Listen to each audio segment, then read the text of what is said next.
Bismillahirrahmanirrahim. Assalamualaikum warahmatullahi wabarakatuh. Alhamdulillahi rabbil alamin. Wassalatu wassalamu ala rasulillahil karim, nabiyyina wa sayyidina Muhammadin al-amin wa ala alihi wa sahbihi ajma'in, wa ba'd. Saudara-saudariku, berjumpa kembali dalam kajian Aku Suka. Ayo kultum sejenak untuk berbuka. Semoga sampai detik ini kita senantiasa dinaungi oleh rahmat Allah Subhanahu wa Ta'ala yang menjadikan kita semakin bergembira dan semangat menunaikan ibadah puasa Ramadan, sekaligus mengisi setiap waktunya dengan meningkatkan berbagai macam amal soleh yang mampu kita optimalkan. Di atas semua itu, semoga Allah Subhanahu wa Ta'ala berkenan menerima seluruh rangkaian ibadah yang kita tunaikan setidaknya sampai detik ini. Teman-teman, di antara menu ibadah Ramadan ada yang diwajibkan fardu, ada yang disunnahkan, dituntun untuk memberikan kelengkapan, kemuliaan yang bisa kita raih, sekaligus tambahan pahala yang mampu kita dapatkan. Di antara ibadah sunnah itu adalah ibadah yang dikerjakan di waktu sahar, waktu singkat menjelang fajar. Kurang lebih kisaran 15-30 menit menjelang fajar. Bilapun waktu subuh, misal saja ambil pasnya jam 4.30, maka waktu sahar tepat di pukul 4 menjelang ke waktu fajar. Segala aktivitas yang dikerjakan di waktu sahar dinamakan dengan sahur. Selama ini kita terfokus pada satu ibadah yang pernah juga kita kaji dengan sangat mendalam, yaitu makan yang dilakukan di waktu sahar, sehingga disebut dengan makan sahur. Tasahharu fa inna fis sahuri barakah. Demikian tegas Nabi SAW, makan sahurlah Anda, karena di dalam makan sahur yang benar itu terdapat banyak sekali keberkahan, banyak sekali tambahan-tambahan kebaikan. Pada titik ini kita telah mengkaji dengan cukup detail insya Allah tentang makna sahar, tentang keberkahan di waktu sahur. Namun demikian, ada satu rahasia amalan yang kiranya jarang terungkap. Padahal amalan ini begitu penting, bukan hanya dapat mengantarkan kita pada cinta Allah Subhanahu wa Ta'ala, pada keridhaan Allah Subhanahu wa Ta'ala, pada rahmat dan surganya Allah Subhanahu wa Ta'ala. Lebih dari itu, saat kita di dunia, amalan ini bahkan dapat menghadirkan beragam jenis kemudahan dalam berkehidupan, baik itu rizki, kedamaian, ketenangan, hingga berbagai macam keringanan dalam beraktivitas dan solusi dari semua persoalan yang mungkin kita hadapi dalam berkehidupan. Teman-teman, amalan itu adalah istighfar. Amalan itu adalah istighfar. Di dalam Al-Quran ada beragam ayat yang kita dapat temukan yang menunjukkan amalan istighfar yang dikhususkan waktunya di waktu sahar. Jamak dari kata sahar adalah ashar. Kata ashar pertama kita temukan diantaranya dalam Al-Quran surah Ali Imran di ayat yang ke-17, ketika Allah Subhanahu wa Ta'ala menyifati kalangan orang takwa. Jadi di ayat 15-nya kita mendapatkan sifat-sifat orang takwa. Qul a'unabbi'ukum bi khairin min dzalikum lilladzina taqaw inda rabbihim. Muhammad SAW viralkan kepada orang-orang yang kehidupannya fokus mencari kemapanan dan kenyamanan dunia, pengen mendapatkan limpahan dari harta benda, emas, perak, kalau sekarang mungkin uang, aset dan sebagainya, pengen punya kendaraan yang mewah, pengen punya lahan yang cukup luas, pengen punya hewan ternak, kebun dan sebagainya. Di atas semua itu viralkan ya Muhammad SAW, ada anugerah yang sangat istimewa, yang sangat agung, yang Allah berikan khusus pada orang-orang yang bertakwa. Nah, apa hadiah yang Allah berikan itu? Ya, ada jannah berupa surga yang dihiasi dengan keindahan yang sangat sempurna, pasangan-pasangan yang sangat serasi, dan yang paling tinggi adalah keridhaan Allah Subhanahu wa Ta'ala. Kalau Allah sudah ridho, semua akses dibuka, langit dan bumi dibuka. Ya, untuk siapa orang-orang itu? Ya, diantaranya adalah orang-orang yang disifati oleh Allah Subhanahu wa Ta'ala dengan kata ibad, yang ibadahnya sangat luar biasa, yang pendekatan kepada Allahnya luar biasa. Dan di ayat ke-16 disebutkan komitmen orang ini sampai berkata, mereka memohon kepada Allah ampunan yang pertama kali. Alladzina yaquluna rabbana innana amanna faghfir lana dzunubana. Ya Allah, kami berikrar bahwa kami beriman kepadamu, maka dengan iman ini mohon ampuni dosa-dosa kami. Ya, ampuni dosa-dosa kami. Jadi yang didahulukan oleh Allah ternyata amalannya adalah permohonan ampunan. Nah, ketika mereka ingin mempraktekkan itu, di ayat ke-17-nya disifatilah dan digabungkan sifat ini dengan 4 amalan utama. As-sabirina, was-sadiqina, wal-qanitina, wal-munfiqina. 4. Yang kelima, wal-mustaghfirina bil ashar. Jadi ternyata ketika mereka ingin memohon ampunan pada Allah Subhanahu wa Ta'ala, yang paling utama waktunya diletakkan oleh Allah Subhanahu wa Ta'ala di waktu sahar, waktu singkat menjelang sahur. Wal mustaghfirina bil ashar. Ada orang-orang takwa yang diantara agenda berkehidupan mereka khususkan waktu sahar itu sebagiannya untuk khusus memohon ampunan Allah Subhanahu wa Ta'ala. Mereka khusus untuk istighfar di dalamnya. Ya, bukankah puasa melatih kita untuk dapat meningkatkan takwa? Bukankah puasa mengajak kita untuk menjadi pribadi yang lebih bertakwa? Nah, di antara menu takwa itu salah satunya adalah memperbanyak istighfar. Di antara waktu istighfar yang paling baik itu adalah di waktu sahar. Orang yang memperbanyak istighfar di waktu sahar, maka oleh Allah disejajarkan dan diberikan ia satu kesamaan. Bisa ditafsirkan juga, bisa mendapatkan limpahan karunia yang setara. Satu, dengan orang sabar. Artinya orang yang rajin istighfar juga saat bersamaan akan cenderung memiliki kesabaran yang luar biasa. Yang kedua, dengan qanitin. Pertama sabirin, kedua qanitin. Orang yang ibadahnya itu khusyuk.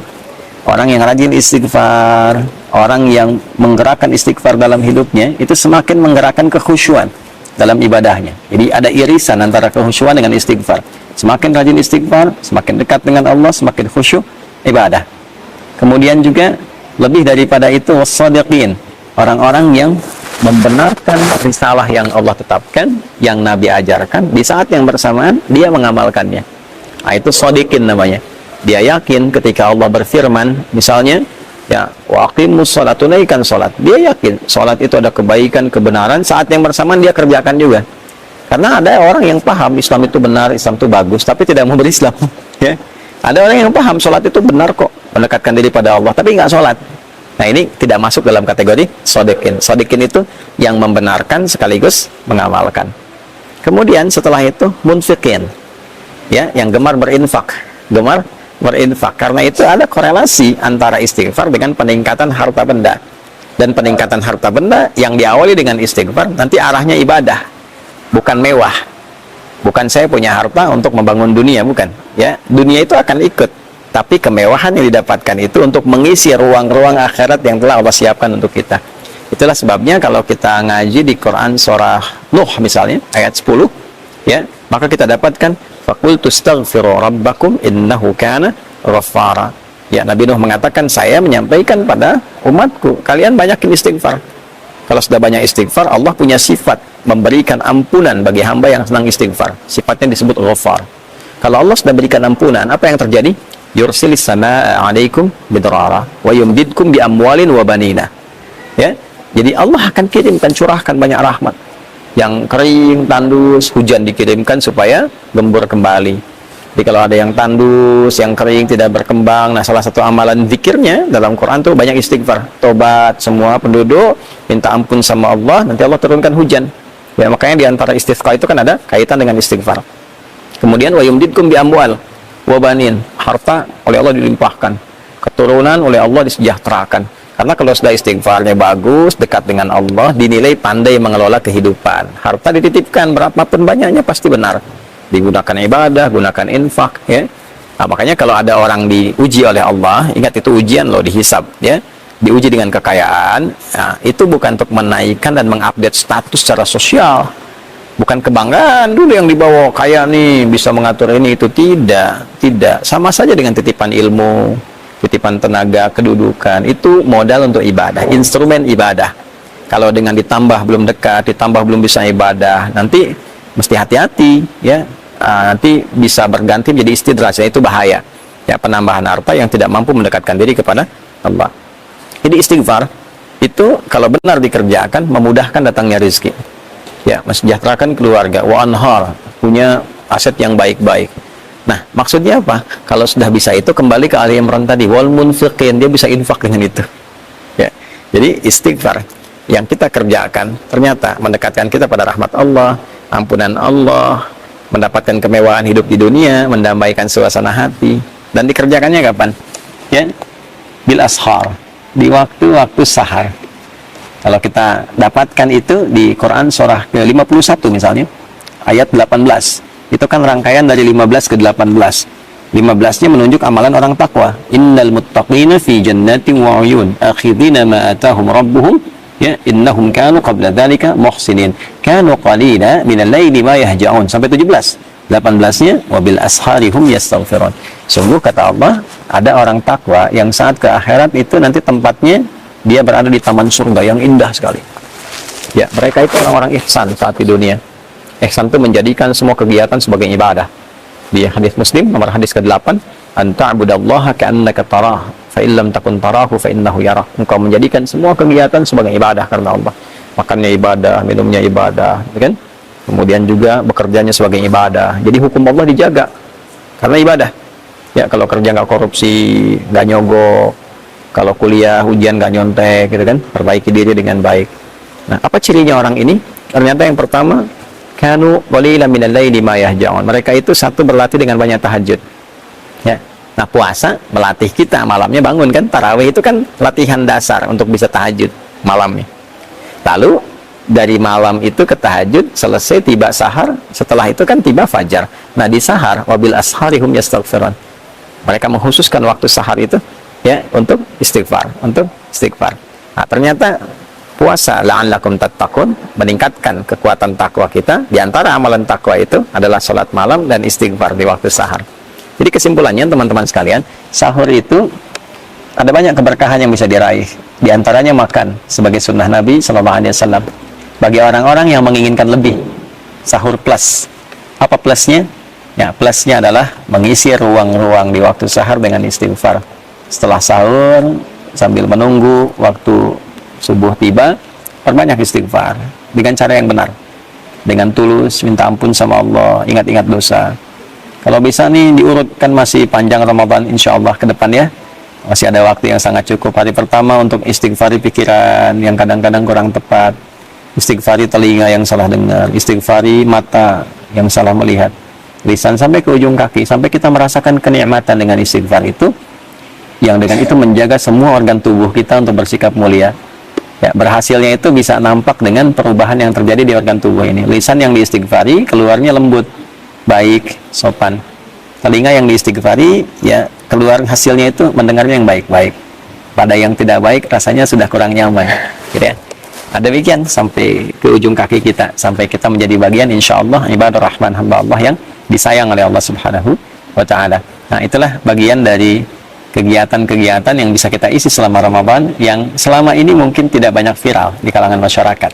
Ya, jadi kalau teman-teman ingin mengisi ruang-ruang di waktu sahur yang saat itu dosa bisa diampuni, rizki bisa dimudahkan, hati didamaikan, dan pulang mendapatkan jaminan ridha Allah Subhanahu wa Ta'ala sebagai anugerah teragung yang Allah siapkan. Tentu kalau sudah Allah ridha, surga menanti dengan segala kenikmatannya yang seperti Allah janjikan. Istighfar di waktu sahar. Astaghfirullahaladzim, astaghfirullahaladzim, astaghfirullahaladzim, alladzi la ilaha illa huwal hayyul qayyum wa atubu ilaih. Saya mohon ampun ya Allah, saya mohon ampun ya Allah. Ya Allah, Engkau Tuhan satu-satunya aku sembah, aku pertuhankan, yang selalu tidak pernah putus mengawasi dan memberikan rahmat-Mu kepadaku.